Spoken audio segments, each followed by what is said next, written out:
independent nga eh. Kaya tinatanong ko nga sa inyo kanina eh, kung naiintindihan ninyo eh. Kaya nga po nagtatanong din kami, delikadesa din ho yung binabanggit namin dito. Hindi Wala na ho ba pinag-uusapan tayong ng ganun? delikadesa dahil wala akong connection doon. Ang asawa ko, independent. Yun nga po, asawa niyo yun eh.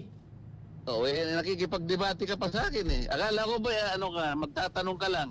Nagtatanong din po kami, pero ipo-point out ko rin po yung Kapag argumento sinasabi namin mo kasi dito. delikadesa, parang may connection ako eh. Wala nga eh. Naintindihan mo yun? Sige sir, salamat na lang po. Tanga. Oh, inabot ko pa yun, Sen.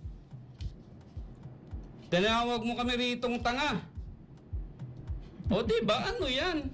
Yan ba yung mambabatas na ibinoboto nyo? Hindi nga niya masagot yung word na delikadesa eh. Ano to?